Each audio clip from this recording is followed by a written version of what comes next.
Hi there, I'm John from CNCKing.com, and today we'll make version 3 of my paddle boat designed for my son. Now this here is version 2.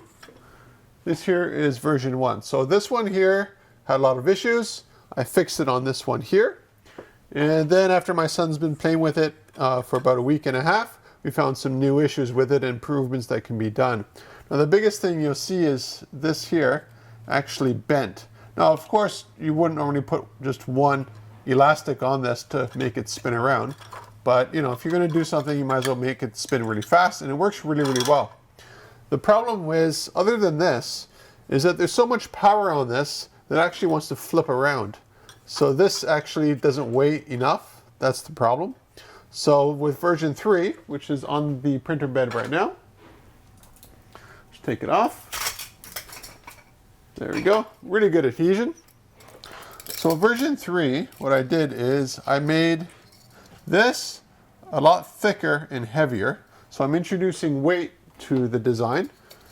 And again, if the design is too light, the problem you have is it's too easy to move around. But more importantly than that, we have the base here. Oops, I just lost one of the pins. I'll find it.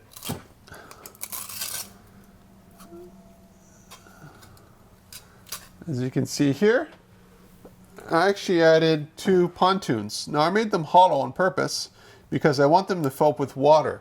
And what that would do is introduce even more weight, so when this thing is spinning on the top of it, so when this here is spinning, you get lots of little support plastic on here. So when this is spinning, what's happening is this here has water in it, therefore it has more weight, therefore I think it will be less prone to want to flip around on it. Now the other thing I did is I made the pins actually go in here. There's a bit of support material in here as well. I'll have to take that out off camera. But basically I have these support pins, and the first 2 designs, these were straight, which adds a lot of pressure going this way. This version here, I made them actually at an angle. So that means the pressure is more even going that way. So we'll see how that lasts. The unique aspect that might be obvious to you is that with 3D printing, you're dealing with X, Y, and Z, so length, width, height. Now every other machine I have here in the shop is X and Y, meaning length and width. There's no height involved with.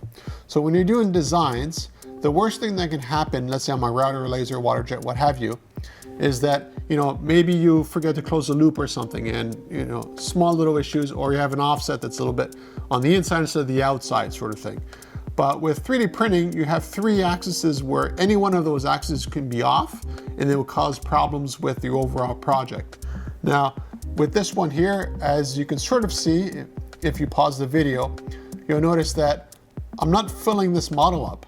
And because of that, as soon as I make the top will fall down. So let's talk a little bit more about that. Now I'm stopping the video here because I want to show you something.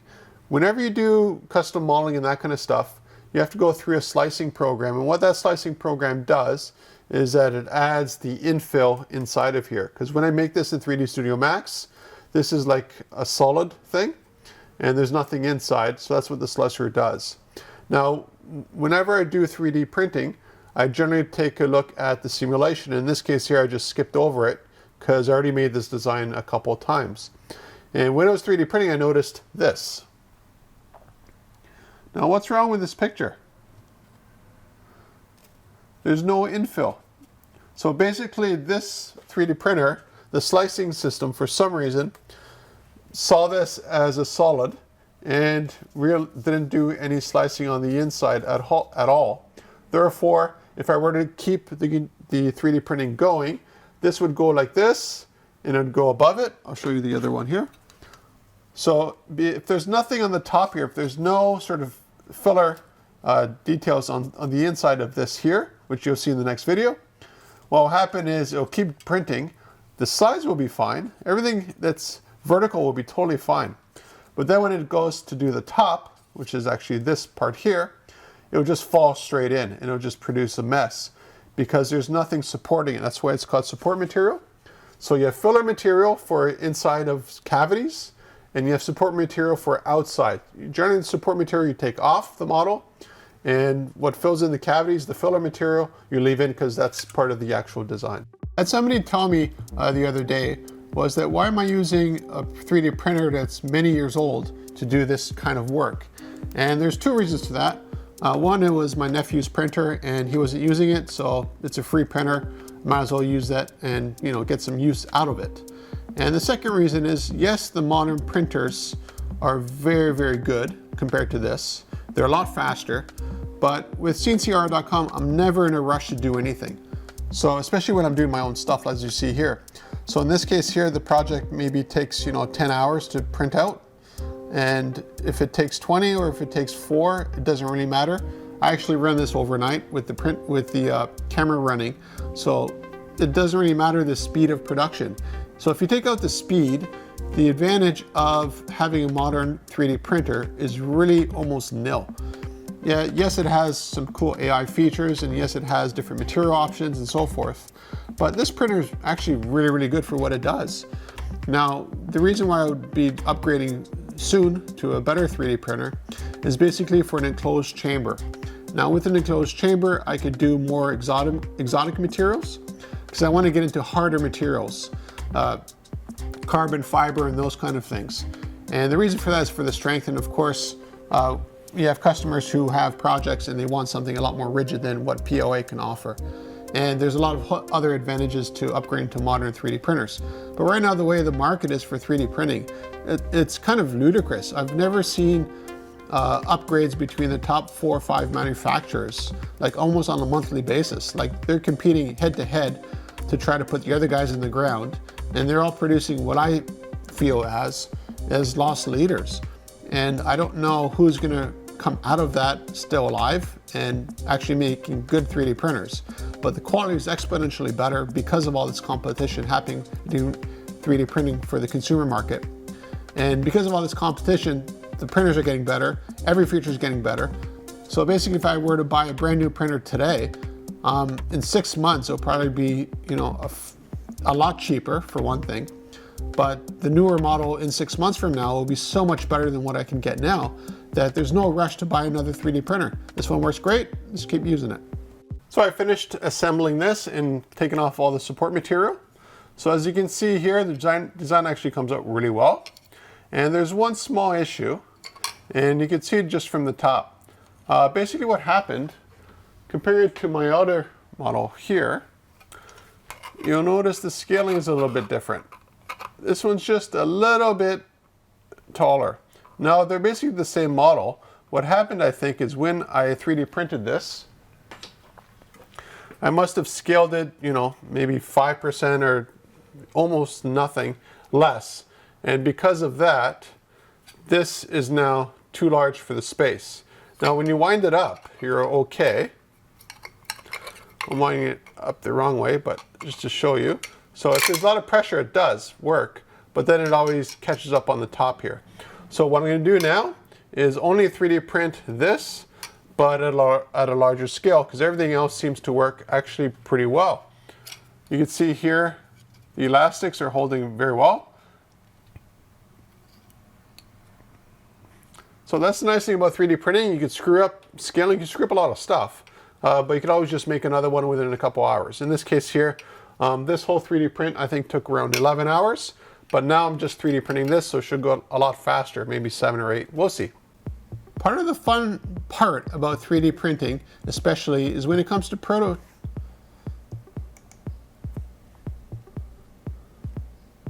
What I enjoy about prototyping, whether it's for a 3D printer like this here, or plasma cutting or welding or what have you, they're all mixed up in synergies in my mind anyways, is that you learn how to properly design something, you learn new things to account for, and knowledge from one machine applies sometimes directly to another machine. So for instance, here I'm doing 3D printing, which is an additive process. All the other work I do here in the shop is subtractive. That being said, the 3D modeling is the same. It's just made in a different fashion using a different machine. So when it comes to 3D printing, it's very unique because you're adding it's additive manufacturing, so you're adding the model, you're building it up instead of breaking it down. And because of that, there's unique circumstances and unique things you need to account for when you're doing the 3D modeling versus subtractive, which is taking stuff away from, let's say, a block of wood or a block of metal. And each one has a plus and a minus. That's why there's no perfect machine out there, which is something I always tell customers. You know, that they say, well, why did you use this machine instead of that machine? I said, well, I could have used, you know, XYZ machine to do this, but I have another machine that does everything in one shot. Why would I have a multi-step process when I could do it with just one? And that's the advantage of 3D printing, is that it allows you to basically be a router, a laser, a whole bunch of things, and a branding iron and so forth. And if you design your model properly, you can do that all in one shot. And that's the nice thing about it. Now, of course, you also have different materials. So in this case here, it's PLA, but they also have carbon fiber. They have a whole bunch of other materials that really I look forward to playing with when it comes to 3D printing. All right, so let's look at the fourth model that I've made for this. Here it is. You can see there's a little bit of delamination issues here and there. But the biggest issue that I resolved with this one over the previous one was that I didn't have enough material here. I had maybe, you know, a 32nd, and obviously it wasn't enough. So I thickened that right up on the 3D model, as you can see here. So everything's nice and solid now. Now the one change I did over the first model, actually there's a few changes I've done, but over this model here, one, I changed the size of the gap here, because what I did with the original model is that I have this here, but I added a solidify modifier to it when I made it using 3D Studio Max. Now what solidify does, and shell as well, is that it makes the model solid, which is great for 3D printing obviously, but it also does another thing. It also thickens the wall, because I could thicken the wall by fractions of an inch or a millimeter, but I could also thicken up quite a bit. And I think I forgot to do that. So this time around, I've updated the model so that I'm not using any shell modifiers or any solidify modifiers to make the final model here. So let's just see if the space works. And you can see here, the space works absolutely perfectly. So I'll probably make another version of this shortly. A couple of things I don't like about it, but the main one is you can see here, it's very, very thin. Again, I modified this again a little bit, the same thing with here, because I didn't use a shell modifier. So what I need to do is thicken this up and maybe double the thickness of this, double the thickness of this. And I think we should have, you know, a powder boat that's pretty much done. So that'll be in the next video. So if you're looking for custom 3D printing, modifying, prototyping, that kind of stuff, contact me at CNCKing.com. We'll make it for you and ship it right to your door.